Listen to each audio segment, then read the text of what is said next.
report on this. And then was that loud for you, Vishal? I just don't like the lady's voice. She's like very clearly fake. You can very much we could write a strongly worded email to Zoom. It says, on top of sharing our information, can you please also change the voice of this lady? Oh my god. She's honestly mildly threatening. True. It's true. Like, we are recording you, you know. Well, apparently.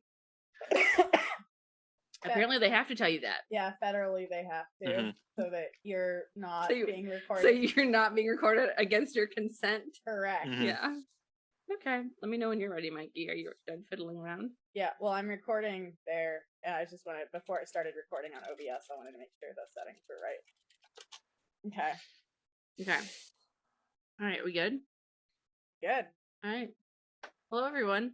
We're back for another exciting week. I mean, I guess exciting week. I think it was pretty exciting. It was. We actually watched some exciting wrestling before we started to record. Welcome to another, I was going to say video essay. This isn't a video.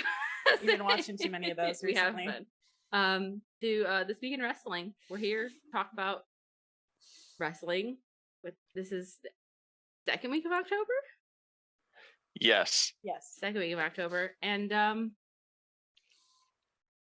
there was some decisions made this week on WWE programming in regards to how they're booking their women's division. And we should probably, we're going to talk about that one. Yeah, I have no idea. The Queen's Crown tournament. We're going to talk about this one. We'll start off by talking about maybe things that aren't SmackDown. But that one's pretty egregious. I think we'll spend some time talking about that. And did you catch a Dynamite and or Rampage this week, Joel? I only caught Dynamite. I saw a couple of things that happened on Rampage, but nothing major. Yeah. Well, the other big thing, aside from the egregious booking of the mid-card women in WWE, is Hangman's return. So we get to talk about Hangman coming back, which is very exciting. Big pop. I talked myself out of that being what happened. Until it happened, and I was like, of course that's gonna be what happened. But I'd spent the probably like 2 hours before Dynamite convincing myself it was absolutely not going to happen. So as these things go. But I don't even think I even tuned really into Monday Night Raw this week. What were we doing? What did we do besides watch? We didn't watch Monday Night Raw. I can't remember what we did on Monday. Tell you. That was like a month ago. This Monday was like a month ago. Okay. I think I played Resident Evil, and I think you went to bed. I can't remember. I don't know. All I know is I didn't watch Raw, and I usually at least watch 1 or 2 pieces of Raw. Oh no, I did, because I saw the thing I think that made me turn Raw off. Was I turned Raw on and I saw Kevin Owens come to the ring, and then I saw one of the 24/7 jobbers come out to interrupt his KO promo thing, and then I got upset that it was happening and I turned because I went to play Resident Evil Remake that I've been playing with my friend, and I got up to get a drink and you were asleep. Yes. And I was like, wait, Raw isn't over yet. No. Yeah. I can't put myself through that anymore. Not even because the draft was still happening. So any takeaways from Monday night's draft, Vishal? Yeah, let me look at this. So I've opened a recap of Monday Night Raw so that I can be up to date, because that's how you enjoy WWE these days. Yes. Yeah, I think I was playing with the cats for I am fascinated by this choice to switch Becky and Charlotte when they're both champions. The last time they did this was when they did this to the tag champions, and we all know WWE doesn't respect their tag champions. No. So having them just kind of switch belts, fine, whatever. But until now, they've at least pretended that the women's division mattered. Yeah. So if Becky and Charlotte are just okay, here you go, kind of kills the whole thing. Yeah, I think I do remember Alex Pulaski on Fightful Sour Graps talking about this, and I think he was theorizing that the networks demanded, like whichever one was going to whichever one, Fox demanded one, and USA Network demanded the other. Or Yeah, said, we "Okay, talked then about how jealous." USA demanded like big stars, and Becky Lynch is definitely a big star. So it makes sense. And I do think that maybe Becky should have gone to Raw in the first place because SmackDown already kind of had a lot of women who needed more time. Yeah. So we'll see what what does happens. that mean? Like, but what does that mean for like the triple threat at the terrible pay-per-view? And Yeah, I assume that means Sasha's winning. Yeah, I would. Because Bianca's also going to Raw. Yeah. And I don't. But also, is Charlotte gonna lose her title anytime soon? Is she gonna lose it to Bianca or Becky? I don't know. It's like a weird shell game that they're playing with the top, with like the main event women, and or Squid Game, as it were, with the. I don't even know what that is, and I'm not gonna ask I actually had never seen it come across my timeline. No. It's quite good. Yeah, I started it. It's good. Well, I love the guy that plays the businessman. Well, I'm gonna ask you about it in like probably 6 or so months when I don't know what's going on, just like I ask about every internet related thing. Gong Yu is the actor's name. He was the Goblin. It's in Goblin. Oh, now I know why you wanted to watch it. Okay. It was like the K-drama thing that you like. Yeah. Well, it was one of the actors that I liked, and I'm like, but it's not a drama. It's like, I don't want to know. Don't tell me. Okay. I don't want to know. I'll learn about it in a year. I don't want to know right now. Yeah. But yeah, it's like this shell game that they're playing, and unfortunately, a lot of people, and these criticisms are valid, are like, hey, AEW's the booking of the women's division is shit, but WWE, there you go. And AEW's excuse is that for a while they didn't have really developed women, partially because of the pandemic, partially because all the developed women would go to WWE because that's where the money was, and at the time that's where the booking was. But I mean, to bring up like the Queen's Crown tournament, they just jobbed out Toni Storm in like 2 minutes. Yeah. I don't know what's going on there. She's really, really good. And Liv Morgan again to Carmella again. Yeah, Carmella and Zelina are the 2 first winners of that tournament over Liv Morgan and Toni Storm, who I feel like everyone would agree should have gone the other way. And why is one of your brackets heel versus heel? Like, who are you cheering for? Like, what is that? Like, AEW, I could at least understand a heel versus heel booking, because usually they find a way to make it clear who is on top or who's like the better guy in that scenario, or there's different flavors of heel. But in WWE, they don't have that level of nuance, like full stop. And that's not necessarily a bad thing, because it's a soap opera. It's supposed to be kind of distilled down to the character archetypes. But for a tournament like this, I'm pretty sure Zelina and Carmella are supposed to be friends because they're both like Sasha Banks lackeys at the moment. Okay. So that might be an interesting angle if they remember it. Yeah, it was like don't. A month or so ago. Somebody did say, so the Queen's Crown tournament is just an excuse to give Carmella a new hat. Oh, yeah, it's gonna be Carmella. Yeah. After she beat Liv, I was like, oh yeah, obviously. She like already calls herself the Queen of Staten Island or whatever. Oh, I mean, it would be good if she went back to her old gimmick, because this new gimmick blows. Yeah, it does. No, I think that you can do something good with Carmella winning this, but they didn't really do anything good with Carmella winning Money in the Bank twice. So I can't imagine they'll do something good here. No. And I think it's a pretty remarkable feat that, like, if you give someone a shit gimmick long enough, you forget the good things that they, like, you will just, like, your brain will just wash out the good stuff that they did. Like, I had to be reminded that Carmella was the SmackDown Women's Champion at one point. Like, I had to be reminded of that, and I was like, well, I wish I would remember, because all I remember is this goofy ass gimmick that she has. Mm-hmm. And it's upsetting. Yeah.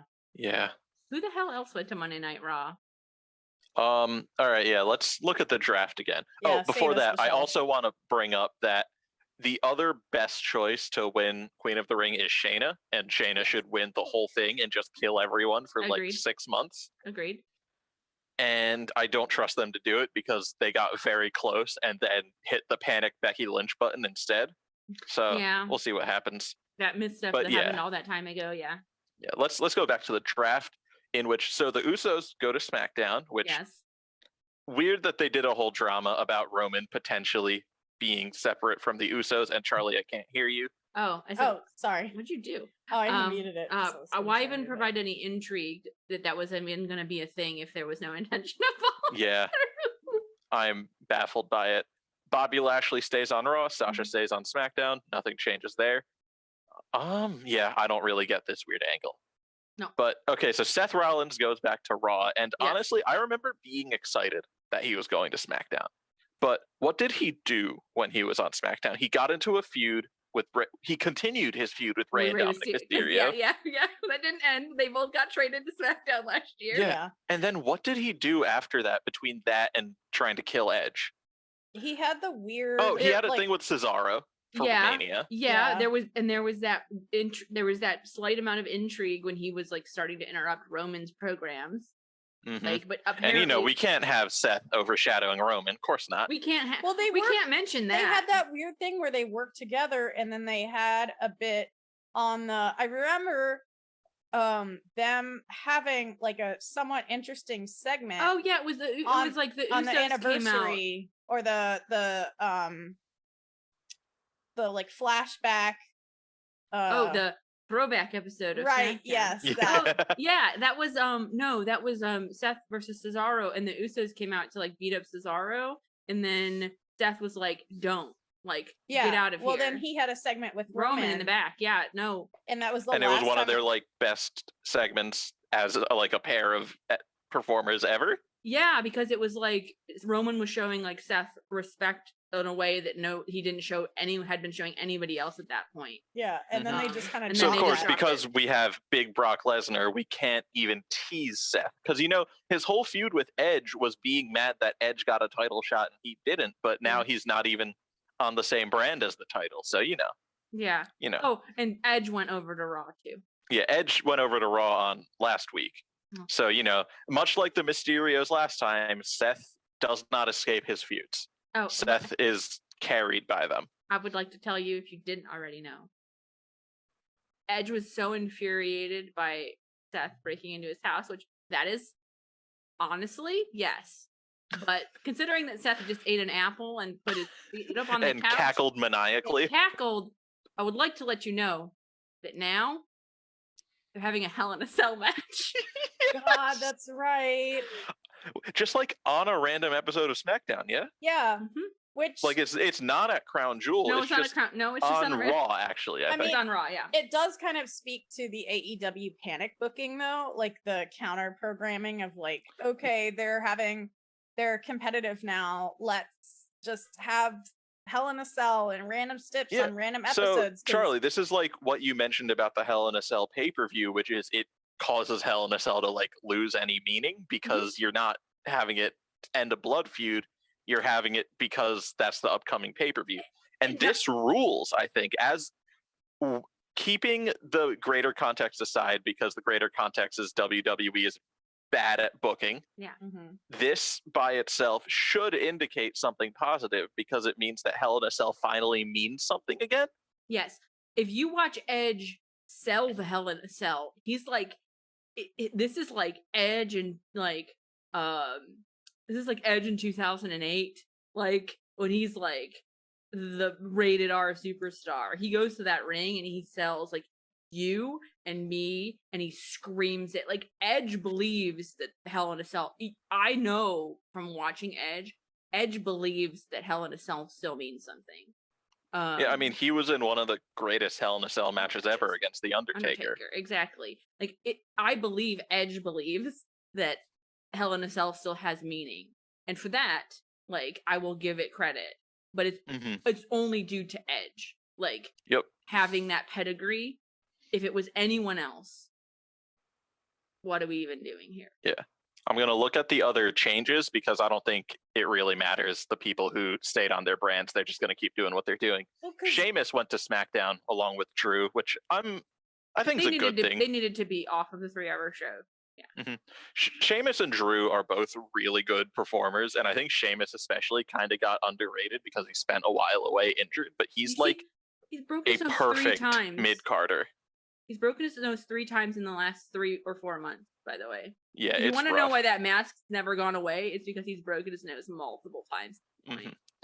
But like, he's such a good hand at WWE. It's honestly ridiculous. Like, I would love to see him just leave for a year, tear it up somewhere else, and go back if he wants the money. Mm-hmm.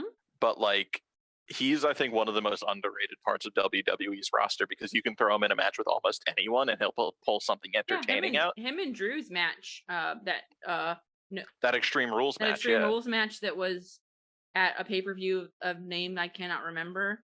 It might have been Extreme Rules. No, it wasn't. It was distinctly not an Extreme Rules.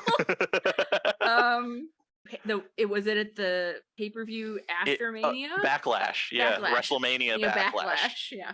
Oh, it was WrestleMania : Backlash. Yeah. Him going to SmackDown is a good thing. I hope that they do more with him and Drew. They've kind of teased that they might team up, which would be really fun. Mm-hmm. We'll see where that goes. Yeah, and then like I said, Kevin came over to Raw for the until January 31st, 2020. Yeah. Kevin Owens is on Raw for now, and he's being jobbed out because he's leaving. Yeah. Like, how Dean Ambrose's last match was against... Who was it against? Was it Lashley? Oh, no, it was against Drew. It was a false count. It was a last man standing match against Drew on Monday Night Raw. Yes. Oh, right. And he lost it. He lost the Nia thing, he just took a random bump to Nia. Yeah. Weird. Yeah. Shayna went to SmackDown, which I would be happy about if SmackDown's women were treated with any respect at all. At all, yeah. Well, and then there was an actual interesting bit with Shayna and Doudrop, wasn't there? Yeah. I'm not sure exactly what went on there, but it looked at least interesting. It's just fun. Shayna came out to break Dana Brooke's arm off her body. Very excited for that. I think they're in the first round of the tournament next week. Yes. Yeah, Dana and Shayna, and then Doudrop's fighting Natalya, so I assume Shayna and Doudrop are going to be in the semifinals. Yeah, it would appear that way for the weird story they've set up. Yeah, we'll see what happens. Xia Li went to SmackDown as well, which I'm excited. I'm annoyed that they're kind of killing her Dragon Disciple gimmick, but honestly, that fell apart months ago. Yeah, that has no place in this NXT. Yeah. Well, so I think it's a good thing that she's going to SmackDown. That legitimately they're giving her a push now. Like, they talked about how like she went to Tyler Breeze and Sean Spears wrestling school because she wasn't getting pushed on NXT. They trained her, they showed clips back to NXT and were like, she's really good. And that's when she started getting her most recent push. So at the very least, she's like a sign that Flatback's wrestling school is pretty damn good at what they do. Yeah, I mean, anything, I think she's got a really incredible look. Like, I think the last match she had was it was like 2 takeovers ago, I think. She had that match against Mercedes. Yeah, that was it. That was it. Street Profits went to Raw so that they can't unseat the Usos yet, which sucks because they were red hot to do it. They really should have done it at Extreme Rules, but whatever. Yeah. The Viking Raiders, who I forgot were still at WWE, they're on SmackDown now. Oh boy. Okay. With great personal insult to me specifically, Finn Balor's been drafted to Raw. Yeah. And Ricochet, I don't know where he was. I assume he was on Raw chasing the 24/7 championship. He's on SmackDown now. And Ricochet should be good wherever he goes. They just don't let him be.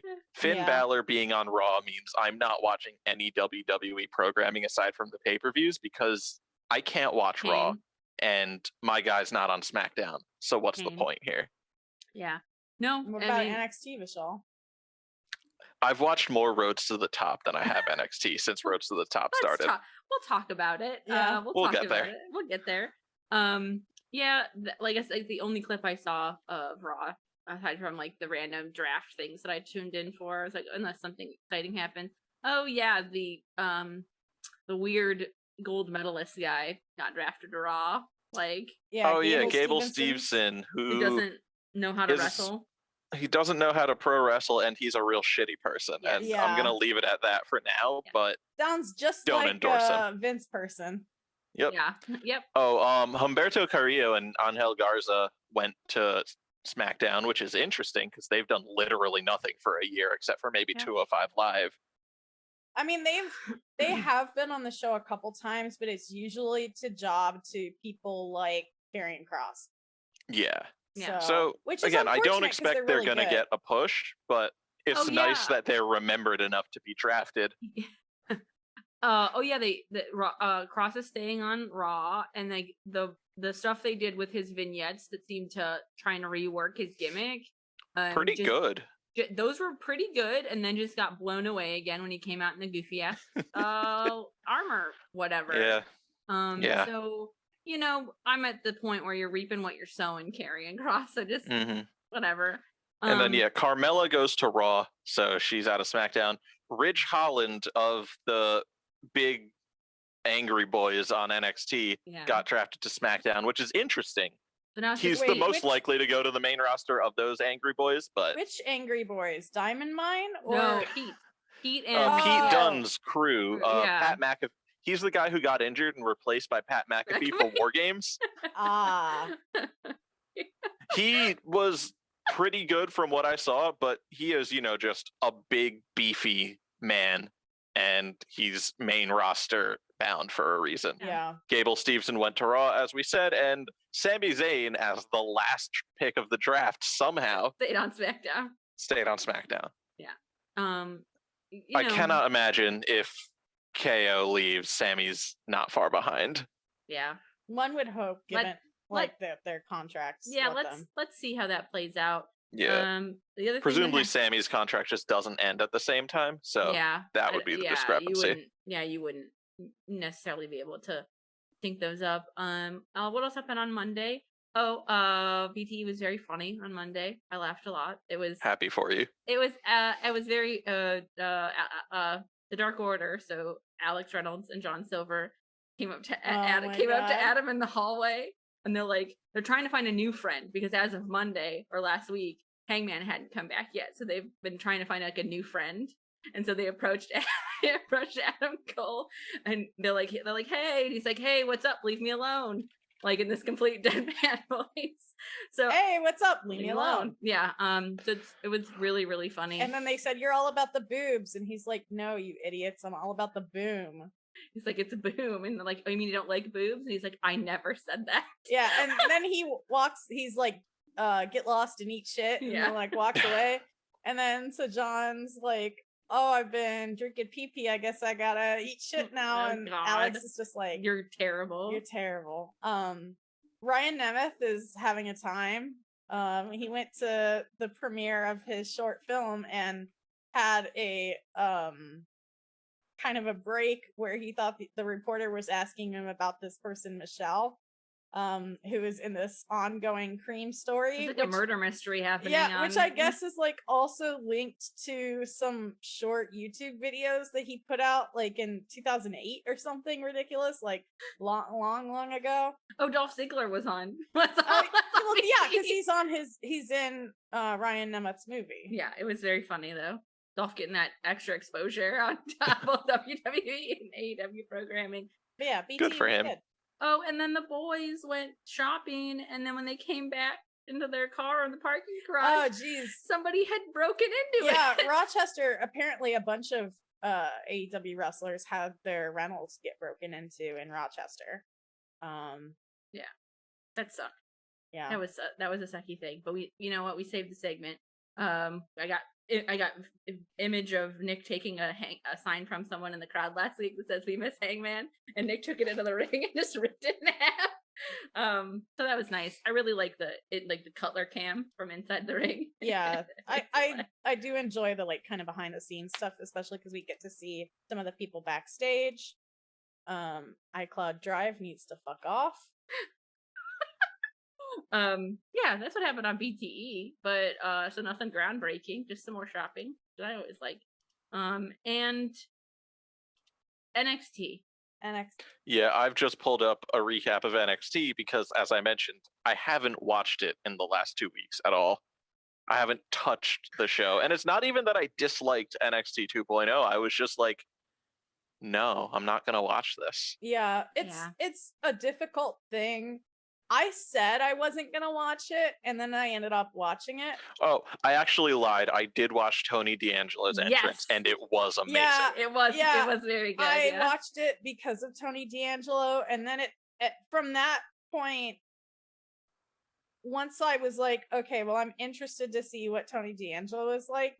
At that point, I was hate watching NXT 2.0. Speaking earlier, as you pull up the recap, Vishal, we were talking early about Xia Li. There were some segments in this week's that just served to kind of make the whole dragon thing into, like, make fun of it and kind of like lampoon it. So yeah, it's down the water, and it's unfortunate because I do think that Boa and Mei Ying could use a little bit more time in developmental, and clearly they're not interested in them for the main roster. It's just like, you brought this person in, and Boa. Yeah, you brought this person in, and you were gonna establish, this sort of canon of the character, and now they're clearly not interested in that. So what happens to those people who are presumably still under contract? Yeah, and they did job out's harsh because Indy Hartwell is Indy Hartwell, but they did just lose a match to Indy Hartwell. So and her new partner, named Persia apparently. I don't know what this is. They're both Australian, so sure, we'll go for it. Okay. Yeah, I see the main event must have been fun because it was a fatal 4-way tag match with MSK involved, and I like them. They're good wrestlers, even if the NXT crowd despises them for no real reason. The person that we watch recaps of NXT with, he's like, because that new Brooks and Jensen, so he's like, if Toby Keith, the tag team, win over MSK, I'm going to throw my computer. Wow. Yeah. The one thing I will say about Toby Keith, the tag team, is they have the screens looking like they are coming out of a bar, which is an interesting feat, and probably the most interesting thing about them. Yeah. The one thing we've discovered with NXT 2.0 is everyone that didn't already have a gimmick in NXT 1.0 just got to go to the Florida Orlando thrift stores, or maybe nobody wears wrestling gear anymore. You know what? Maybe they sent them to the Big Orange. Maybe they went to the flea market. The flea market behind Walt Disney World. Yeah, behind the I mean, Orange I World. think it's very possible they were just like, here's a budget of $20, get an outfit, make it your gimmick. Yeah, because that really seems like nobody's wearing, like, maybe like Roddy, like he would. Well, right. Anyone that was in NXT 1.0 has gear, but anyone that is a new person, it's like they know that these gimmicks are inherently transitory, but the weird thing is, like, some of them aren't even wearing honest to God wrestling boots, which can't be comfortable. It's just like, so Bar Brawl Bros, that's not their tag team, that's just what I'm calling them, wrestled in like tank tops and blue jeans and cowboy boots. Not the blue jeans Weird. jeans again. Like boot cut. I mean, didn't Tony D'Angelo wrestle in slacks? He wrestled in it was track pants. It was track pants. Yeah. A purple velour tracksuit and a white ribbed tank top. Yeah. Amazing. I will tell you. He also tried to slip the ref a 50. Yes. I saw that. I love that so much. That's good, right? But if this week taught me anything or told me anything, even if I was inherently like, I don't know what I think about this, is it the pre NXT 2.0 half of NXT and the post the NXT 2.0 part of NXT right now? Those two halves do not fit together at all. Like, and it's painful to see. From what I can see just on the recaps, you can kind of see them phasing out the old stuff. don't know what's going to happen to. I think it's very likely that when Ciampa loses the title, he either leaves NXT, which I don't think he will. Just him personally, the way he's talked about it, I think he's happy staying on as a trainer or someone in a backstage role. He's specifically mentioned he would be happy doing that. He refuses to go to the main roster because of the touring, but otherwise. Well, here's the question, Vishal. Do you think Ciampa loses this first? Do you think he loses that? No.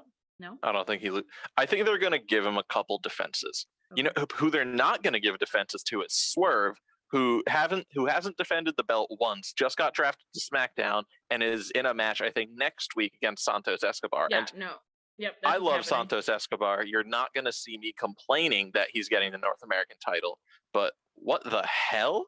Yeah. Well, and then I think we can all agree probably universally the worst part of this week's episode of NXT 2.0 was Mandy Rose's entrance. I didn't see it. I'm not going to see it. I saw she beat Ember Moon and I am unhappy. Yeah, they had you know how a Dutch angle has the camera low to the ground? They had it, but instead of it being low and at an angle, it was low center. So it just emphasized her body in a way that was frankly gross. Yep. I don't care if you think Mandy Rose is hotter than Hades. That's fine. If you think Mandy Rose is attractive, live your best life. But that should not be who is presumably your next women's champion should be portrayed in her entrance. In the year 2021, what is this? TNA? Yeah, when I started watching SmackDown 2 years ago, or WWE 2 years ago, her gimmick was that she was on the cover of, I believe it was Maxim or Playboy. Yeah. Yep. And that was it. She would just walk around saying, look, I'm on the cover. I'm hot. Yeah. It's that has been the most notable thing about NXT 2.0 is just the wretched disassembly of what was the best women's division in U.S. wrestling. And then you have legitimately, I think every single person who's been an NXT Women's Champion has been phenomenal. Yeah. Every single one of them. And then, even Indy's great, but now they're having her talk about how Dexter Lumis has a 9.5-inch dick or whatever the fuck. Yep. Yeah, that was a thing that happened. Yep. I don't like this.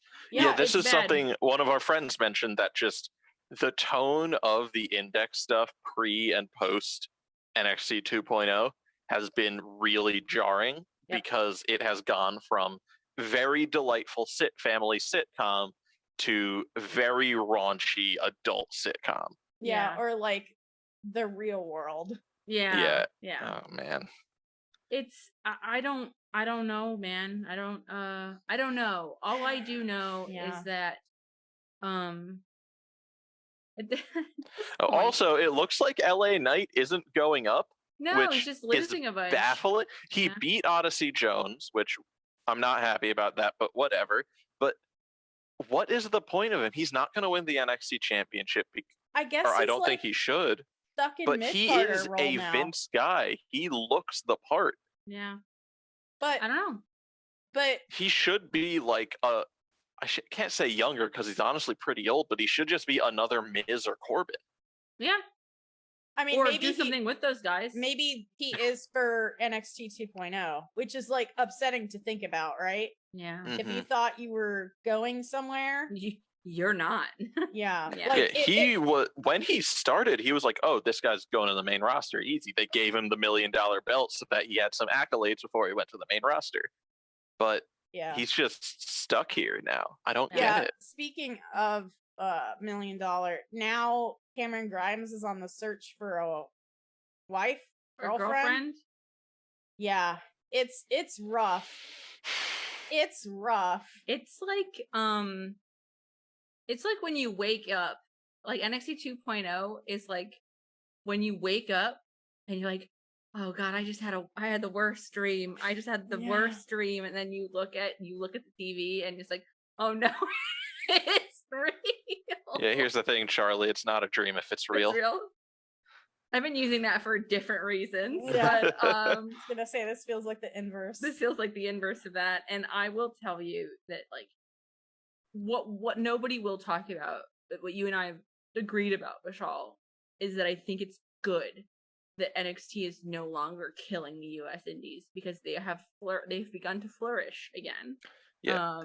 Oh my God, it is GCW is like a legitimate promotion now. It's great I'm waiting to see. to talk about GCW. Yeah, it's I just think nobody, like, everybody's mourning NXT as what it was, but I think what it was is both good and bad, right? Mm-hmm. So it was like the one place you could go to see everyone you wanted to see have these great matches that they wouldn't like in on the indies, but it just sucked the life out of Ring of Honor. Yeah, and the Super Indie NXT was fun to watch for the few years that existed, but it was bad for wrestling as a whole. It was detrimental for wrestling, and you won't hear anyone talk about that, but I think we should. Like, frankly, like, because now I'm very happy to disparage Super Indie NXT because it got very overrated by the end. Yeah. Because, like, I don't know where it fits in day of the week wise. I haven't watched it. Obviously, Sinclair is a little bit fraught in terms of who they will hire and some of their business practices. But, you know, again, we're talking about WWE in the same program. What ROH is doing with their hiring and the women's division that they're building, especially Trish Adora, Max the Impaler. I mean, Max isn't a woman, but they will be in the women's division. I forget who else that they have signed recently. But even those two people alone, you can build a women's division around Trish Adora and Max the Impaler. And we don't know the, like, forbidden door status of where ROH sits. But at the very least, they have some very promising things. And I think it's a good thing that, because the one thing about ROH is they're a bit more pure sport than Impact. And which I should probably watch ROH. I think honestly. you would like ROH, Vishal. Like ROH, like, and it didn't hit me until I watched a recap video that was like putting these things in a very sunny light.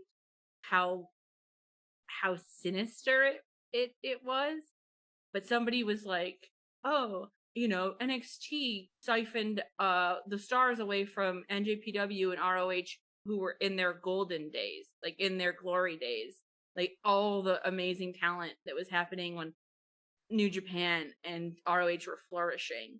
Like NXT stole all that talent.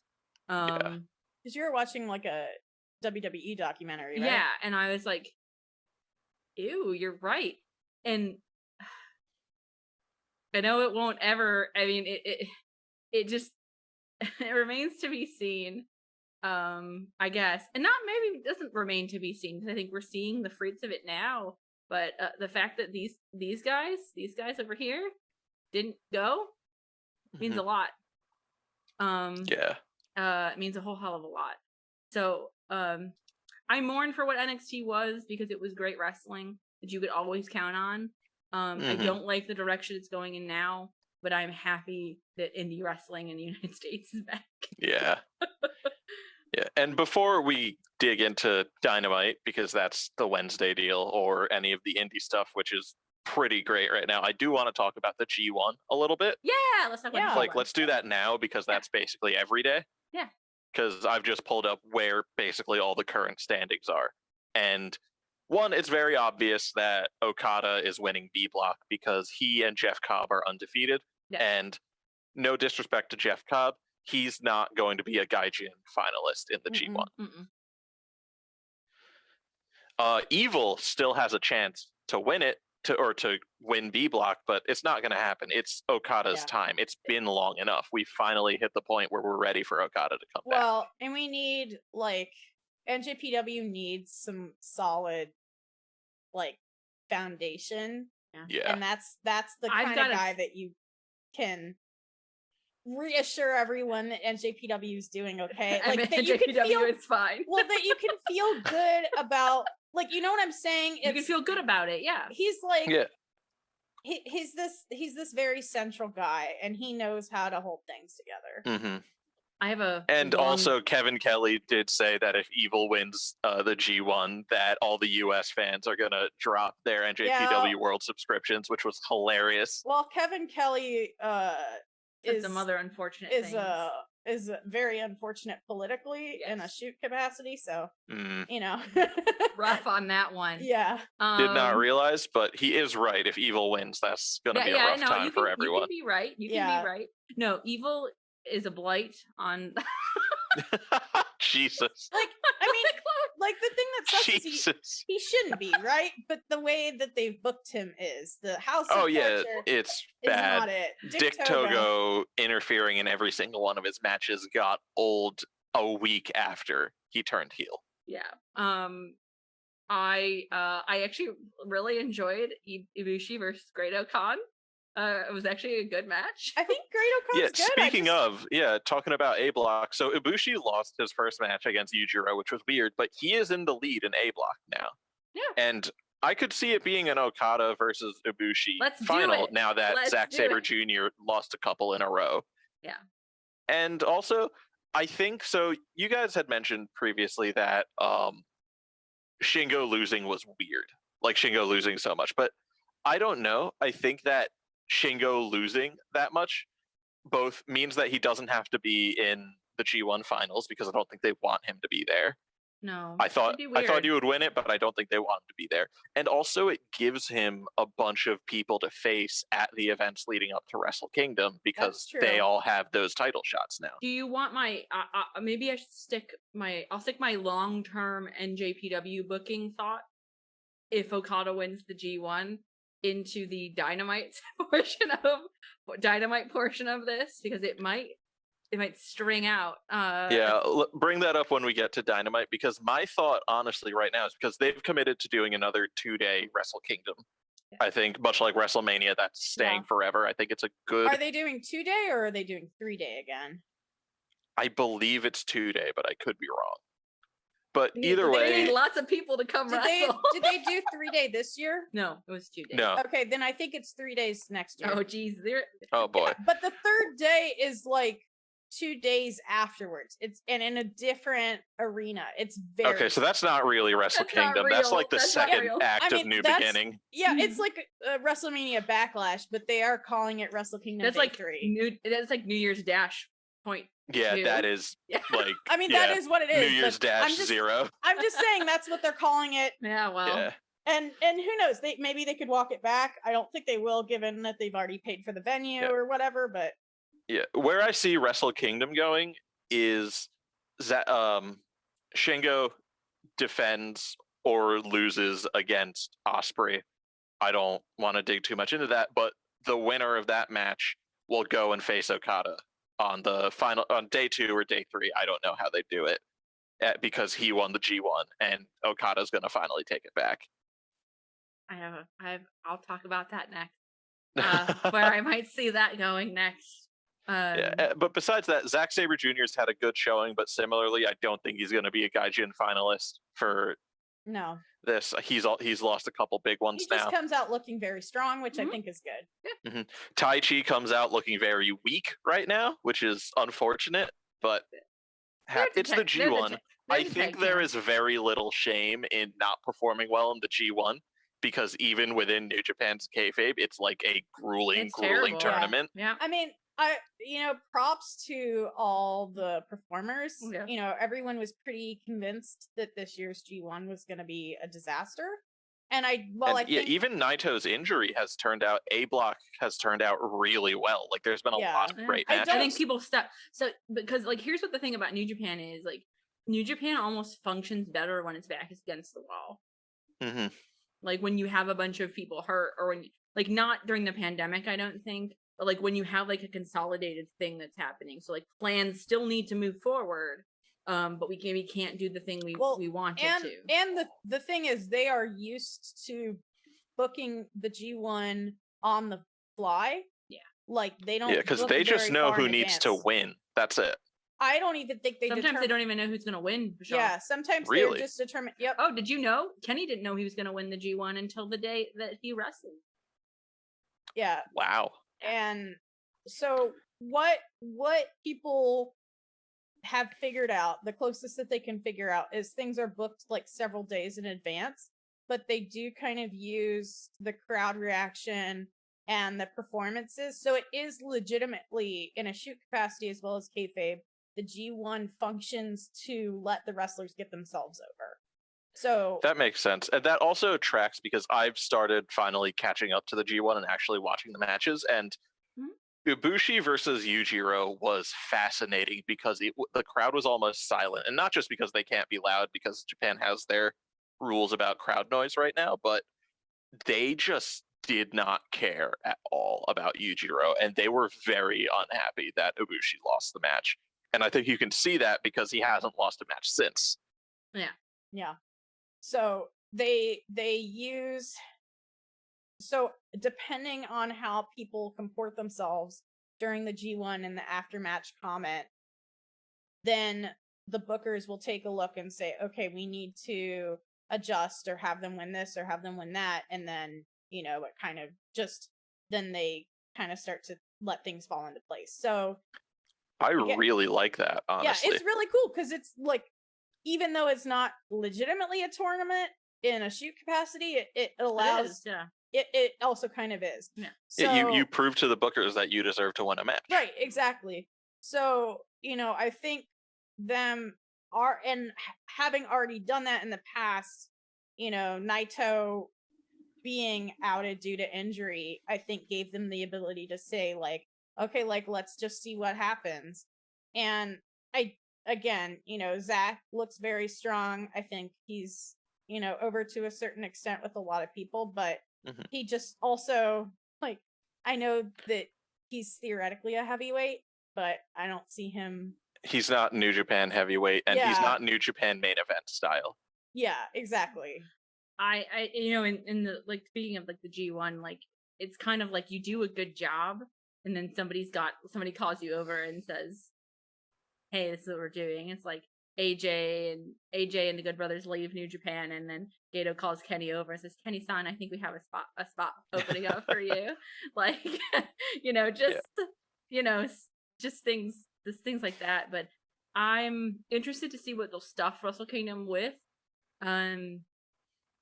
Because 3 days is a lot of time. I'm not gonna think about day 3. It's not real. It's really weird. But I could very much see day 3 just being like for show, not really being the main Wrestle Kingdom, because Wrestle Kingdom is a specific date.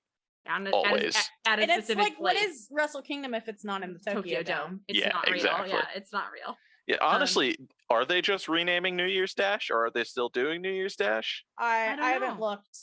I'll have to see. Because this might just be their way of renaming New Year's Dash to get more people to watch, in which case, sure, whatever. New Year's Dash is like an institution. Come on. It's a show that has been important literally once in New Japan history. Well, Meanwhile, sorry. Because they have New Beginning for a reason, right? That's when everything starts again. Yeah. Right, and New Year's Dash is kind of like, it's a feel-good show. It's like a holiday special. Feel-good show. Yeah. Okay, sometimes not. New Year's Dash, the only New Year's Dash I remember was not a feel-good show. Well, I mean, it depends on who you were rooting for. Everyone hated AJ Styles at that point. So the only reason I say that is, remember Kenny was really upset he didn't go to New Year's Dash, because typically that's when people can say goodbye. Mm-hmm. So that's why I say, like, it's not that nothing matters there, but that's like kind of, like, like, we have Wrestle Kingdom, that's the big thing, and then New Year's Dash is kind of like I think there was a New Year's Dash. It's a coda to the season of New Japan. Because there was a New Year's Dash where before Kota Ibushi officially came back from being gone at NJPW, he wrestled as Tiger Mask W or something. Like he wrestled Okada or something. Like, so they throw some silly matches in there too. Yes. And then New Beginning is like New Beginning in Sapporo. That's the season premiere. Yeah, that's where the Golden Lovers reunited at New Beginning. Yeah. Mm-hmm. Yeah. Maybe New Year's Dash is more like a OVA, but anyway. Yeah. Anyway, the G1's shaping up to be interesting, which is something I wouldn't have given it. The weird dissension still happening in the Bullet Club. Tama and Jay. Yeah, I am very confused about this, but I'm also willing to see where it goes because I could see it being like either Tama versus Jay or Jay versus Evil would suck, but like, a feud within Bullet Club at Wrestle Kingdom, I think could work. Yeah, I think it's confusing because they are kind of confused. Like, right now. It's on Twitter. It's like the Bullet Club Civil War. Everything's happening on Twitter instead of in the ring, and New Japan's not good at that. Yeah. No. Well, especially because it's just the performers, like, trying to make, like, the sense I'm getting is it's just the performers trying to make sense of the direction that they're being told. And I think also Jay White doesn't want to go back to Japan, like, at least for right now. Which is understandable. Yeah. So, and it seems like there's a tension there, and Jay kind of wanting to push for a different character versus everyone else kind of acting like Jay is the same character. So it'll be interesting to see how stuff shakes out, but I don't think it shakes out. I would like to see Jay White leave Bullet Club, and I don't know where he would go, but my fear is that he goes to the bad faction. But I would also like to see him turn face and do something there. I think Jay was on his way to turning face. Like if Jay comes back and destroys the Bullet Club, like just gone. Like put it out of its misery. I think he could even just like destroy the Bullet Club and Tama Tonga, Tongaloa, Bad Luck Fale stick in their corner. The House of Torture sticks in their corner. Everyone else goes away, and we're good. Yeah, that's all we need. Yeah. So depending, and also Chris Dickinson stays because depending on who you ask, it was supposed to happen already, and then NJPW got scared, and especially with the pandemic. Bullet Club t-shirts still sell for whatever reason. They still sell. Bullet Club t-shirts are, I think, their best-selling merch overseas, not in Japan, but so but you make that money. So we'll see where it goes from here. Wednesday. It's Wednesday. You know what that means? What that means? So Wednesday happened, and there was like you knew something was going to happen at the end of the show because they cut everyone's entrances from the beginning of the show to make sure there was time at the end. And they were good the entrances. They were good entrances. We watched them on Periscope. When there was like when there's 3 super over entrances that they don't air on the show, like there's gotta be something going on. They don't want to have a Kazanin RA situation again. No, exactly. Yeah. Exactly. So we opened up the show with an 8-man tag of the Dream Team, Kenny Omega, the Young Bucks, and Adam Cole versus Luchasaurus, Jungle Boy, Bryan Danielson, and Christian. This was a really great match. Super fun. I was so glad to see not only Bryan and Christian in a ring together again, but it let us see like a side of Bryan that I think it was even difficult. Obviously, the matches that he had with Kenny and with Nick were really good, but it let us see him in a team environment, and I think he actually really flourished. And that it was fun, but he was going, especially when you have him in the same team as these young athletic guys. I think he kept up the pace and held his own, and it just had this sort of electric energy. Yeah. An elite multi-man match is fun chaos. And if you can't buy into that, if you can't buy into what they're selling, I understand if that's not your cup of tea, because there are no rules. We're just here to have fun. Literally, my only complaint is that I always just want to know who the legal man in a tag team match are. There was a lot of legal man shenanigans. Yeah. So just that is literally the only thing I want to know, because I want to know if someone can go for a pin after a move. That's it. Yeah. So I think that's its own brand of chaos. I think it's pretty remarkable that how Adam fits into all this pretty damn seamlessly after being away for so long. I think the Luchasaurus powerbomb botch is very funny because Kenny's face after it happened, and then Matt's extremely dramatic selling of his back afterward. I think it was just like a really good time to watch. Yeah. Oh, that did remind me of something that did happen on BTE though. Sorry, brain fart.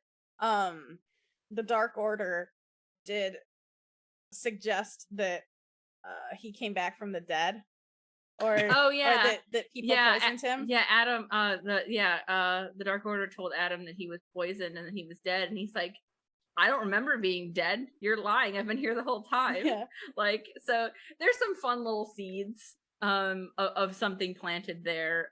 Will it come into fruition in exactly the same way on our television screens? Probably not. But there's something there. Adam's presence in the Elite has changed it slightly, and I don't know what it is, but Kenny seems like he kind of cares about his teammates again, and for a long while he didn't do that, because he would just turn tail and run.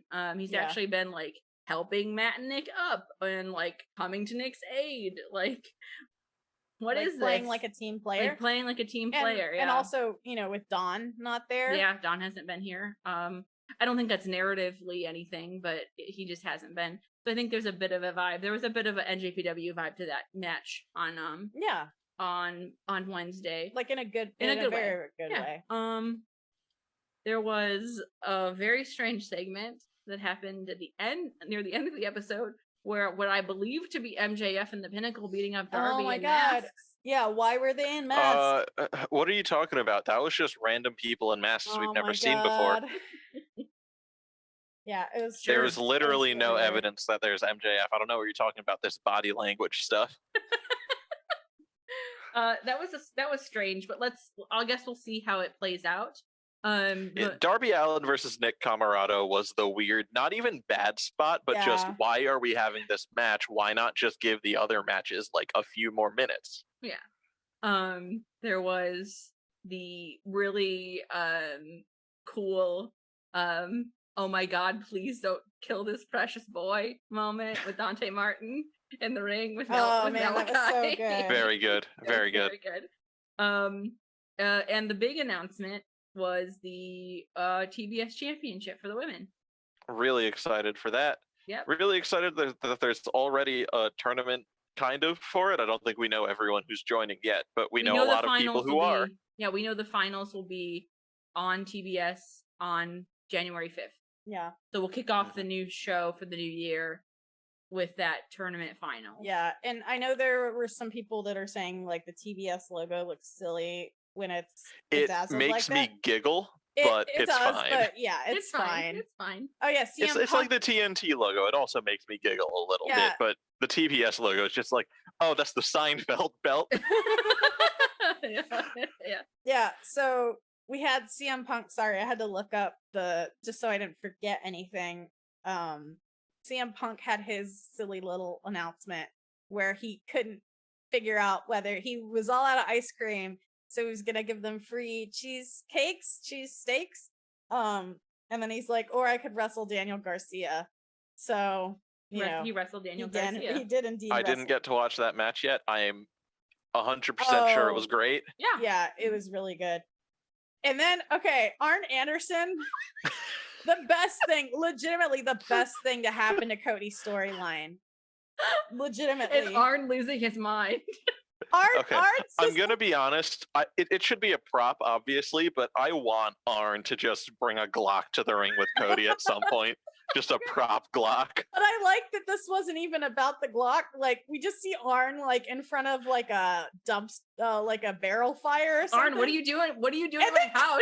Cody on the balcony, like, off in the distance. Arn, what are you doing at my house? And then Arn's like, get your ass down here, Cody. Give me your tie. And Arn's like, Cody's like, what do you want my tie for, Arn? And Cody's like, you threw us away. You threw away your family. And it's, oh my God. Like, Arn is just so good. It was so funny. I am baffled by this entire thing because I think Arn is legitimately like incomprehensible right now in the best way. He's just so angry at Cody, he cannot form coherent thoughts about it. Listen, someone needs to be angry at Cody. Yeah. And Like, okay, Michelle, remember a couple weeks ago when you were at Grand Slam and you were like, oh, we thought Arn was turning on Cody. And he did. It's great. And he did. it's so good. He missed his bump and he fell off the apron and this just happened. So we have to. No, he did an extra bump. He fell off the apron. He got back up, bumped immediately. Great stuff. Yeah. He had some sense knocked into him, and he's gonna knock some sense into Cody. Yeah. I hope Arn finds a man to wrestle Cody and knock some sense into him. It's gonna be Big Shotty Lee Johnson.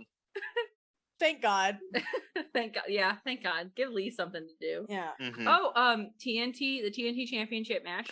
Bobby Fish is all elite. Yeah, Bobby Fish is all elite. I forgot he had a mouth guard that had the piranha teeth on it. It's good. It's good. It's like a better version of what Gradocon's doing. Yes, yeah. Yes. I know there are some people that question why Bobby Fish got the all elite. Listen, it's because of the Bucks. It's because they, It's because the Bucks are going to sign anybody that they just knew. Also, he's good as hell at what he does, which is be a trainer for people and work matches with people who need some help. Right. He's going to be a great hand on Dark. A lot like Matt Sydal, honestly. Mm-hmm. Yeah. He'll probably lose every major match he's in for the rest of his career at AEW, but he's going to win a bunch on Dark and put on some good matches there. Maybe he and Adam will get a blow-off match for their feud they didn't get to have in NXT. If Bobby Fish just came back and was like, yeah, my world kind of burned down while I was in the hospital. Yeah. So I don't know what to do now. And then he got fired. Exactly. Nick Camarano and then match, Sheeta had her first match on TV since before Double or Nothing, which that length of time is unconscionable. But aside from that, really good match. So as soon as they bring out that glass 50th win trophy, no one's that wasn't even cleaned properly. There wasn't even I'm like, that's getting broken at some point. Yes. Yeah. And they did it well. I enjoyed that segment. Yeah. No. Well, I like enjoyed anything the segment. I enjoyed the match. I like anything that furthers the storyline for the women. So yeah, go for it. And then there was that weird Pinnacle segment. Britt was on the show saying that jealousy is a disease. And we discovered that the reason Jamie Hayter doesn't do the DMD is because they don't call it that in Britain. They don't. Yeah. Oh, is that it? Yeah. They call it DDS or something. Yeah. I don't think she said that on the show. I'm just convinced that's the reason why. Okay. And then Leo Rush is going to back up Dante Martin. Yeah. I'm very excited to see LBO Leo. Which by the way, I had to ask Mikey what LBO meant because I didn't know. So they were like, is it like stonks go up? And I'm like, no, it's like Bain Capital. It's like GameStop money. Yeah. It's like the stuff that caused the GameStop money. Yeah. Yeah. It is legitimately the thing that caused GameStop stocks to go up because people on Reddit so he's just AEW's version of Cameron Grimes. And if you know me, you know I love Cameron Grimes. So I'm excited for this. Yeah. So then we had this casino ladder match, which that was the most stacked match AEW's ever had. Yeah, potentially, yeah. We got Pac, we got Andrade, we got Mox, we got Lance Archer, we got Orange Cassidy, we got Matt Hardy, who's the least exciting part of it, and we have the mysterious Joker, who turns out to be none other than the Hangman Adam Page. Yeah. We love him dearly. Which, honestly, I knew I was gonna be happy, elated when Adam showed back up again, when Hangman showed up again. But it brought a tear to my eye seeing that man walk out. In his new gear, his new sunset cowboy gear. Yeah, it was really good. To hear that pop and put to bed every single person that said, "Oh, they missed the boat on this one." like Hangman's not gonna be, it's over when he comes Yeah. back. Oh my god. That Uh, was I was honestly a little worried he'd be a little less over just because of how many people started watching AEW post CM Punk. But no, yeah, I everyone mean, loves that dude. You can't well, not. And as per usual, the booking, even if you weren't familiar with him, the fact that he was the Joker, the way he came in, the stuff he did in the match, like, you Oh, it was immediately great. know that this is a big guy, because Pac had been like this really big threat in that whole match, and then it's just like, no, he's And, gone. like, Yeah, we talk Hangman about hits him with the Deadeye through a table? off a ladder. Off a ladder, off a top ladder. of the ladder. Yeah. Also, if we can talk about the construction of the match, like the fact that like everybody in this match had an ongoing grudge against somebody else in the match was like a really good way to like everybody had history with like literally To almost structure a ladder match. like everybody. So Pac and Orange are the first people in the match. They have history. And then Andrade comes out and the Pac, and then it becomes like that 3-way. And then like it was just really structured outside of even the Joker. Like the match was just really well structured for like what would we have like. Yeah, I think that minutes? was AEW's best casino titled anything. I agree. So The far. casino ladder match is the best one of the casino type matches because it does function like the Royal Rumble functions, where one person comes out at a time, like to join the match, and it just works really well. I do think the women's casino rumble at All Out, like they tried something new by having 5 people come out at a time and just like boss rush mode their entrances. That ain't it, I think. They're trying with their fake Royal Rumble, but because they can't do the real Royal Rumble, it's always going to feel a little worse. I think it should always be a ladder match. Which I think their hesitancy is just that it reduces the number of people they can put in. Yeah. And I think when the women haven't shown up in a while, you want everyone there. I think the tag team battle royales work really well too. Where it's like everyone's in the ring and then you get like the teams get eliminated. But like if one member of the team gets eliminated, like the team's not out until both members get eliminated. Yeah. I liked that casino battle royale tag team match. That was pretty fun. Yeah, at Revolution. So yeah, Hangman comes out and he just does what Hangman needed to do, which is climb that damn ladder and get that world title shot. Oh, the poker. Also, be the only person who can get cheered while he's beating up Jon Moxley and Orange Cassidy. Yeah, that should tell you everything you need to know about Hangman Page. Yeah. And then he had a beer as a treat. And then he had his beer. That honestly, that shot of him straddling the ladder, like drinking the beer. Like I was driving for 2 hours today back here, and I just had this thought in my head. I'm like, is it Hangman? Stone Cold Steve Austin, but for millennials? The answer is yes. The answer is Jon Moxley is the other half of Stone Cold Steve Austin. Yes. Yeah. Well, and I guess we can't talk about all of that without talking about Roads to the Top. Because unfortunately that's why I mentioned it. Yeah. Because they put the post-match comment 10 minutes into Roads to the Top. We're getting Roads to the Top's deal Rosita. now is the first commercial break is Dynamite After Show, which is bizarre when Roads to the Top is pre-recorded and features stuff from 6 months ago. Yes. Yeah, and not even in order in the show. We have a cat in the shot. Yeah, Rosita wanted to come American visit. Legion Hall is here. Yeah, Rosita wanted to come see. Oh, hello, cat. Going on. Yeah, so I had to watch Roads to the Top so I could see what Hangman had to say, and I was a little upset about it. He didn't say too much, but he did say he had a baby, which very happy for him. He did have very big shock when he found out Adam Cole was around, which very excited for that. that was the fun part because you're like that, and that's why excuse me, say that again. Yeah, and that's why I wanted to mention what happened on BTE because we're seeing like these little bits and pieces like crumble. He happy little elite family, and he said something very important, in my opinion.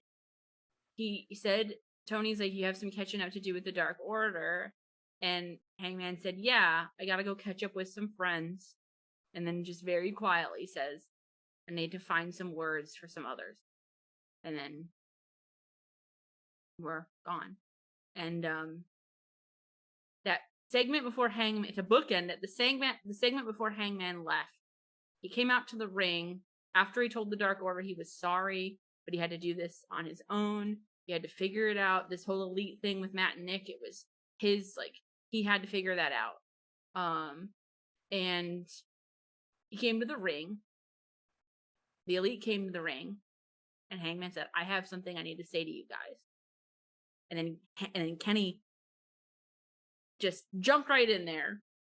No, we're not having whatever conversation you were going to have. We're not having it. And Hangman was going to apologize to them. He was going to say he was sorry for everything that had happened between them. And I think Matt would have no-sold it at the moment. But it would have festered inside of him.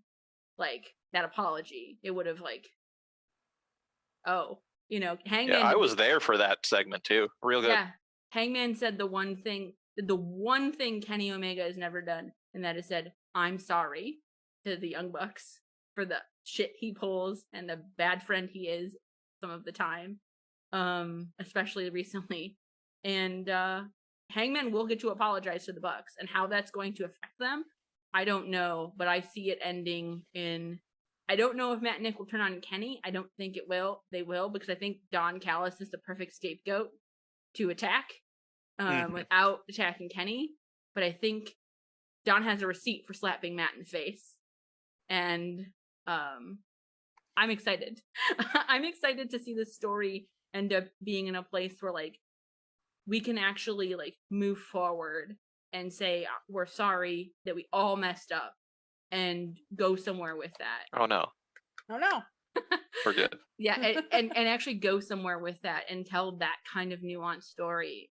And maybe it doesn't fix everything, but we can move forward. Like, I think that's something that's really important. And, like, these people that have been bad, like, for a lot of this year, you can be like, well, everybody deserves that kindness. Like, even if you're not a great person 100% of the time, you still deserve to extend the hand. And that's the one thing no one's done with any of them, is say, hey, I'm really sorry this happened. Like, I'm sorry that this happened. Like, I apologize for all of that.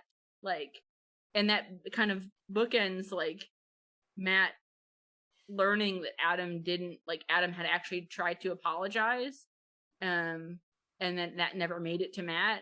And then, like, Matt found out that Hangman did not say all those terrible things to him via text, and he goes to see Hangman, but he can't bring himself to go into the Dark Order room because he sees that Hangman actually has friends, like, that he's happy with, and Matt just stands outside the door. And so, like, we're coming to a point where those things come together, and I think people are going to be pissy that it's not like, I hate you, no, I hate you, and the good guy beats up the bad guy. That's never where we were going. So, yeah, and it sucks that bit had to be in the first commercial break of Roads to the Top. Yeah. But they knew what they were doing to draw eyes to that product, so to speak, if you could call it that.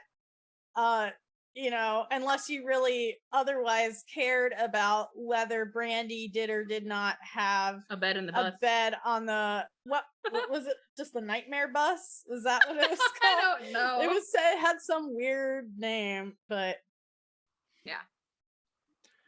Roads to the Top. Not great. I can say definitively it's worse than NXT 2.0, but I've still seen more of it than I have NXT 2.0 in the last 2 weeks. So yeah. So Thursday, I don't think we had anything. No, we never have anything on Thursday. It's by Impact. Impact.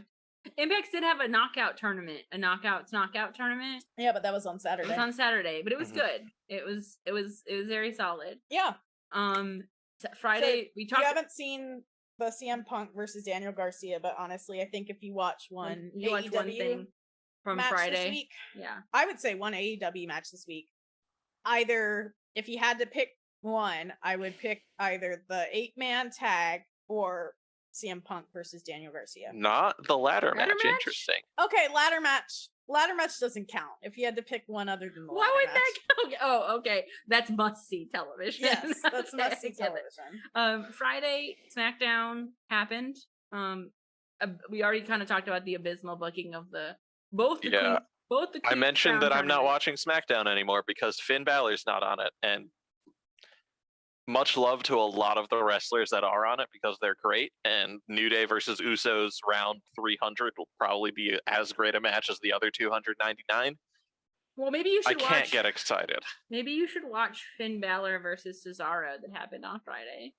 Oh, that actually sounds like it was a good match. Like, but also something that was brought up in a recap was, yeah, these wrestlers are great and they do great wrestling, but why should I care? Like, what's making me care about this? Like in that King of the Ring thing, like why do I care? Well, because if you just wanted to watch like great fights, you could watch like amateur wrestling. You can watch anything, or right? MMA. Yeah, like if you wanted to watch, like, no shade to MMA, but here's like the thing, like the King, like what is the King of the Ring tournament? It is definitely not as prestigious as it was when they originated thing. And now, it's an excuse for someone to go around with a goofy right? Gimmick. Well, it's to get a goofy gimmick now. Well, it's a goofy gimmick, and then I think it's also a like nod to the Saudis of like, here's the thing that we're doing special on your show. Yeah, like it's a I can't wait. Prize. I can't wait for the women. I really want Xavier Woods to win the King of the Ring tournament, but I wish he would do it anywhere but Saudi. Right? Yeah. Yep. And Sammy won the first round of the King of the Ring tournament, but he obviously won't be in the finals because he's not allowed in Saudi Arabia. So. Oh Jesus! Finn Balor's gonna have to go to Saudi. I feel bad for him. So that was Friday Night SmackDown. Things continue to not matter unless your name is Roman Reigns, or Brock Lesnar. So. And Brock Lesnar's a free agent. Yeah. He can go to Raw now and beat, I guess, Seth Rollins up. Big E. Sure. Bobby Lashley finally. Maybe. We'll see. We'll see where that goes.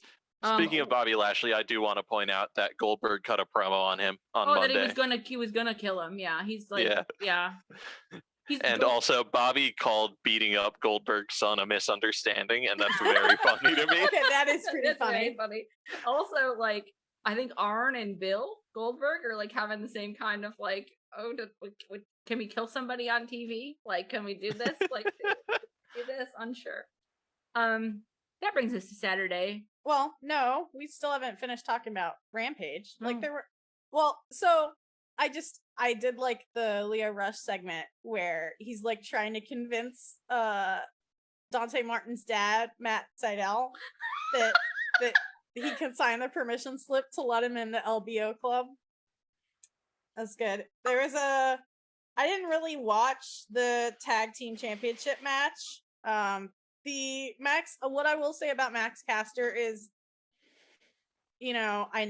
obviously he said some unconscionable things. They sent him to sensitivity training and had him off TV for a month. He seems to have found the right level of heat in his and cringe in his raps. Like, they're like, but never like, at least this one, like, it never felt like it was too much. It was just like, I'm having fun now.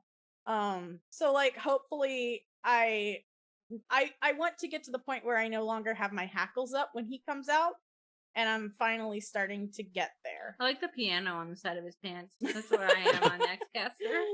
Yeah, that was what Charlie. Jade Cargill annihilated Sky Blue. Yes. No one's surprised by that. Yeah, but Thunder Rosa did come out with a chair. That was fun. Yeah, that is fun. Yeah, I started to watch the Philly street fight. Ricky Starks is really good. Could not care. Like, I know Brian Cage had a really close relationship with Chris Kanyon. He was one of the few people that was trained by him. But when he did the Kubeta, it just sounded like he was phoning it in. And I couldn't bring myself to finish the match. I just did not care. Which is unfortunate because I really like Ricky Starks. Yeah, Brian Cage is a charisma vortex. Yeah. Although I will say I do like that they're treating the FTW title like a real title now. They have a special FTW themed lower third card it because they give all the champions like the special colors. So now it's black and orange. Brian is capable of great things in the ring, but like I don't care about him. Yeah, I find him super charismatic in ring when he's not cutting promos, and then as soon as the match is over, he loses all of it. Yeah, which is so weird because he was really charismatic in the dark side of the ring when he was talking. When he was talking about, it's like he's like putting like wrestling armor on. He's like, this is me when I'm wrestling. Yeah, and it feels like he just wants to portray himself as the wrestler, as like Brock Lesnar, essentially. Yeah, it but feels like he can't act like Brock. No. Yeah, it really, I think you hit the nail on the head, Vishal. It feels like he's trying to be like a Brock Lesnar or like a Goldberg or someone that has like, like the big manly dude, but it's like, that's not who you are. Like if you put a little bit of yourself in, it's like the difference between, it's the inverse of Gamer Miro versus Now Miro, right? Like now we believe Miro is a monster. Gamer Miro always felt very inauthentic. The machine Brian Cage feels very inauthentic. I don't know what the other side of Brian Cage is, but it has to be more authentic than what Brian Cage is telling us that he is right now. And it's just like, I just can't care. Yeah. Especially when he's against someone like Ricky, who's just like, the man oozes charisma out of every pore. Like, and he's so good in the ring too. Yeah. So. Yeah. Saturday. I haven't gotten to watch Wrestle Princess 2 from Tokyo Joshi Pro Wrestling. However, I am told, and by the reaction that people had, it was absolutely amazing. I do know who won of Maki Ito versus Miyu Yamashita. Maki Ito lost, and apparently some people are really grumpy about that. But listen, the really cool, the black, whatever we're calling it, Black Mastinator, Black Mist, whatever, Alistair's Kiki. Miyu does that like 3,000 times better. And I say that as someone that loves Malachi Black, right? I think I called him Alistair. You did. It's fine. Alistair's not home right now. Malachi's come to the phone. Miyu does that like even better. Like even Malachi himself said that she does it better. Like she's just incredible. So, I think it's just like weird Western marks being sips for Maki Ito, whatever. Yeah, and Maki Ito is fine when she loses. She is one of the talents who can lose whatever match she's in, and everyone's like, oh, we still love her. Yes. Yeah, and, Miyu's the face. She's like this incredible striker and technical technical in the like techniker sense, I think is what it's called, not in the like, she's not a grappler. But also Ryo and Yuka Sakazaki teamed up, they did this cool move. Again, I didn't watch it, I just saw the gifs where Ryo was like on Yuka's shoulders and like launched her up, and Ryo did like her cool like frog splash thing, but like off someone's shoulders. That was fun. So lots of good wrestling to be had. And then what I did watch was GCW Fight Club. Honestly, banger start to end. Thunder Rosa showed up in a scramble match, which is just like 6-way chaos match. Thunder Rosa showed up unannounced. Leo Rush was gonna be on the show. He showed up on the first match, and so it turned from a normal contest into a triple threat. Just like some incredible moves. GCW has, like we were talking earlier, it feels like the indie scene has exploded. And GCW is definitely proof of that. Like, they have just taken what were some really solid talents, and now that things have kind of opened up, that people at ROH are allowed to show up. Briscoe showed up. The Briscoes showed up and challenged for their absolutely ugly tag team belts. It's kind of obvious that tag team wrestling wasn't really that big of a deal in GCW until recently. At least as far as I'm aware, it seems like they haven't put the same amount of care in tag teams. I feel like tag team bouts are not what received top billing in the previous GCWs, because I've been watching them off and on for about a year now, if not more. But this is like, Briscoe's not the best people. Just putting that out there. But I did really enjoy them in New Japan. They put on like one of my favorite matches of that era is Kenny and Adam Cole versus the Briscoe brothers. Great match where they both We had a callback to that match in the 8-man tag. We did. So, I love the Briscoes can go, and it does feel like, anything can happen. We had Thunder Rosa. She did this incredible move off the ring post that if you haven't seen a GIF or video of, I highly, highly recommend. Like, she did so many spins. It was like Pac's Black Arrow, but like just around the axis of her body, and then she landed crossbody on all the men. It's just incredible stuff. And that was before even getting to Nick Gage versus Jon Moxley. Matt Cardona won back the internet his did. internet championship. He did. From Effie. That was an incredible match. And people hate him, but okay, so what it is, I figured out what it is. The Matt Cardona and Effie feud is just Triple H versus Mick Foley for the new generation. Like, Matt Cardona was doing his best Triple H impression, like in voice, like there were some like callbacks to that, and then Mick Foley was there. He was there to officiate the death match, or not officiate, but like kick it off. But it definitely felt like there was a lot of that energy there. And it's so interesting because they're using like the camp of the Attitude Era, and like, but knowing that it's camp, right, and kind of twisting on its head to like the realm of the ridiculous. But it was a lot of fun. And then Mox versus Nick Gage was just like incredible. Mox retained his title, but not without. It wasn't maybe like the best match that they've ever put on, but it was pretty damn incredible. And it was also like, how far are they gonna go? Because we know that they've gone so far before. Like, that is one thing where like no one match stands out to me as like, oh, this is the one that you have to see, and the rest were just okay. All of them were incredible. And then I haven't watched that much Aftermath. We did watch Joey Janela versus Minoru Suzuki though. Murder Grandpa. That happens. It was very good. Yeah, no, Nice. It was good. It was good. That was a fun match. Yeah, Joey Janela is the perfect person to just get annihilated by Minoru Suzuki. It's true. It's like, true. you want him to get beat up. Even the hometown GCW crowd wanted him to get beat up. And he's from Jersey. So they were all... Yeah. The Kazuninore was very, very loud. Minoru Suzuki was super over.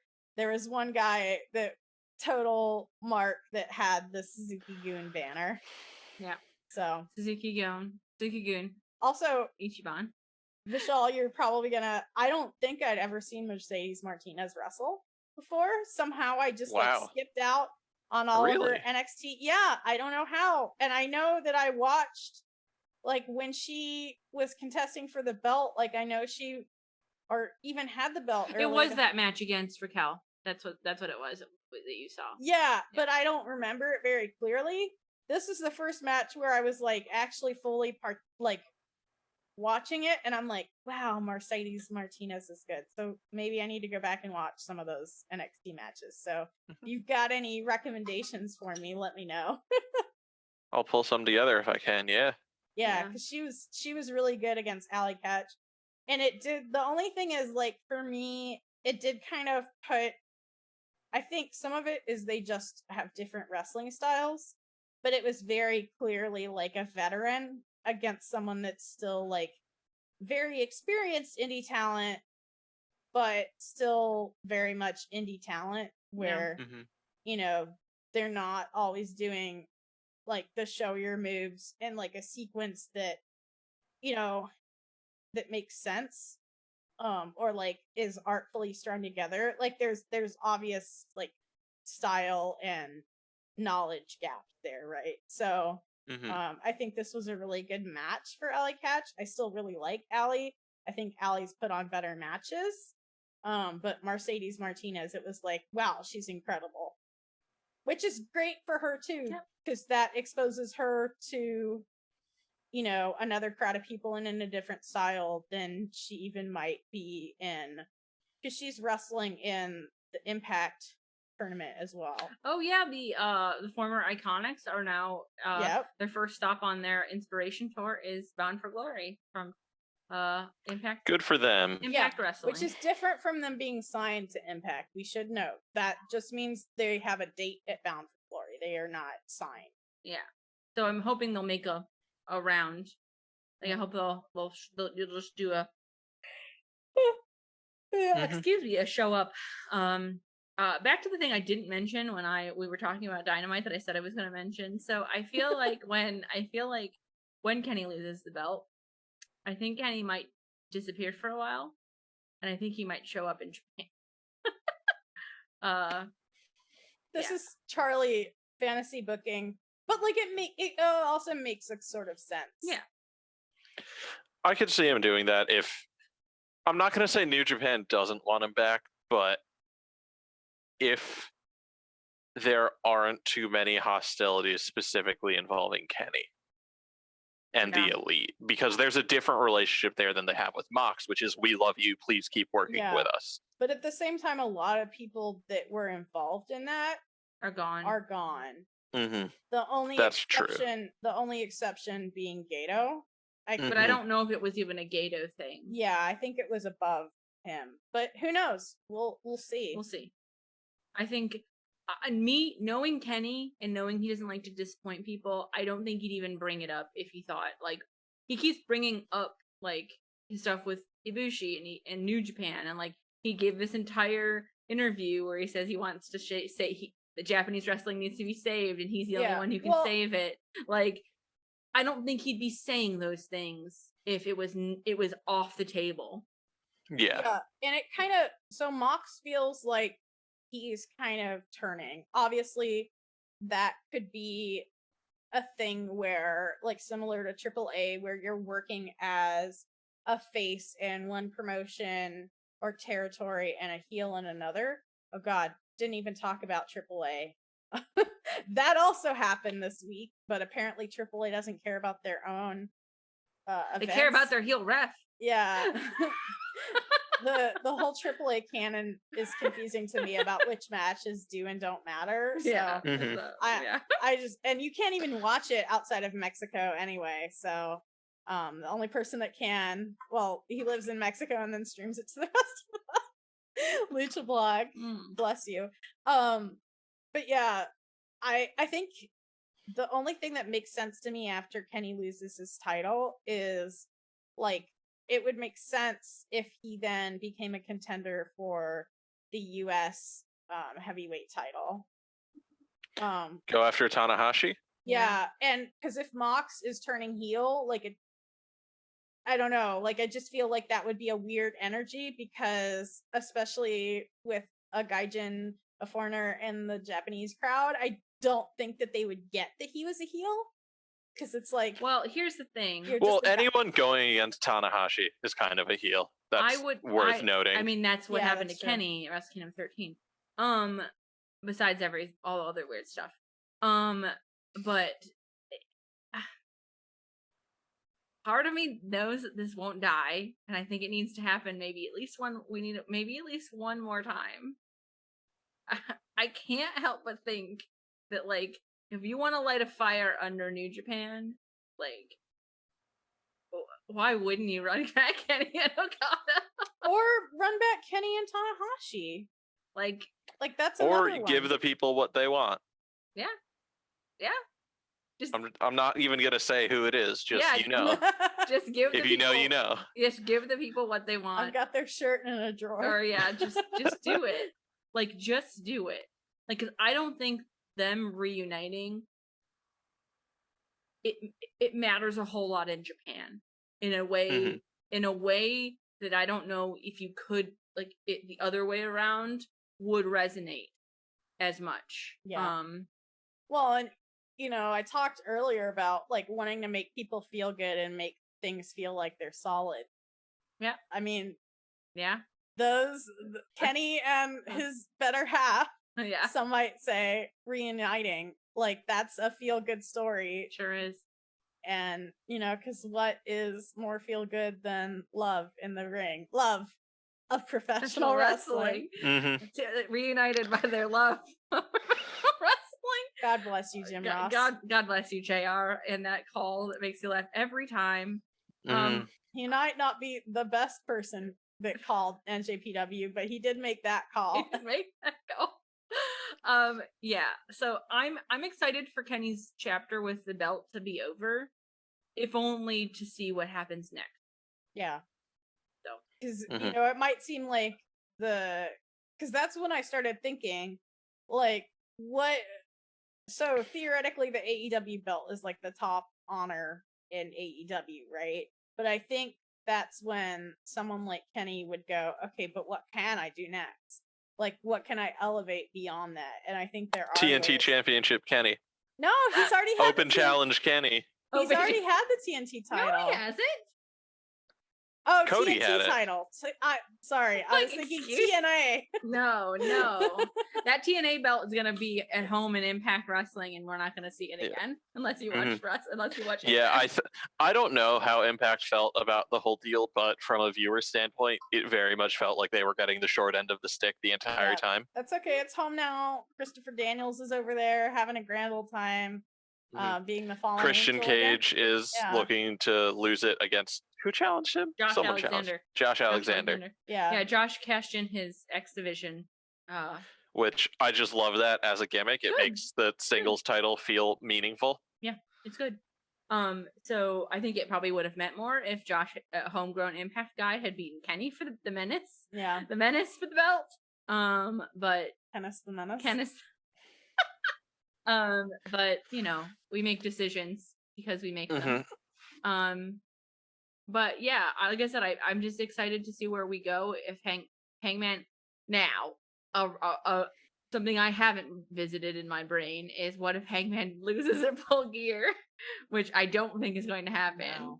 No. But I don't know. Cross that bridge when we get to it. We'll see. It's definitely anything could happen. Yeah. Anything could happen, as they say. I don't know who says that, but okay, cats. But yeah, that was basically that's about all I got. That was basically that was this week in wrestling. Yeah, summarized in an hour and a half. We talked about and we talked about the G1. I even hit on AAA. And you talked about AAA. Yeah, there are some great gifts from Hijo de Vikingo if you can find them. Going around like. I'm not sure, and this is just me not following that promotion. I'm not sure what's going on story-wise there. The Lucha Brothers were there, and they put on a great match. The Lucha Bros on Dynamite next week, on a special Saturday edition of Dynamite. Oh, yeah. It is Bobby Fish versus Bryan Danielson.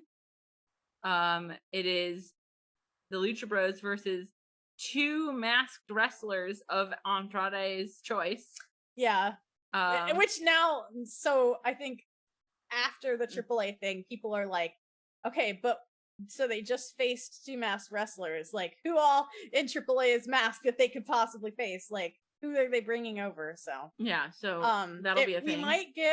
We might get the reuniting of Los Ingobernables. Yeah, that might be happening. That's what I've seen people theorizing. That could happen. Pretty cool. Yeah, because I think one of the wrestlers that face the Lucha Brothers in AAA this week was part of Wolf, but I'm not sure. Yeah, just LI. It's not LIJ. Yeah. Well, Los is like the Yeah. I'm only really familiar with LIJ, so that's that. Yeah, and I can't remember what else is happening. Tony Khan said he's going to beat SmackDown in the ratings because, of course. And then immediately walked that back when he found out Becky versus Sasha was happening. Well, because it's a Super Smackdown. It's 3 hours, which I do think and is I think it's good. 2.5 hours. 2.5 So it'll be a hours. half Sorry. hour on Still a Fox half hour. Sports 1. Yeah. Right. But I'm pretty sure Becky versus Sasha is that match on Fox Yeah. Sports I mean, 1. someone So said like Tony needed to walk that one back. yeah, no, it's like a friend of mine says. We all know that that Rampage isn't beating SmackDown, but we don't pay Tony Khan to be a coward. So, yeah.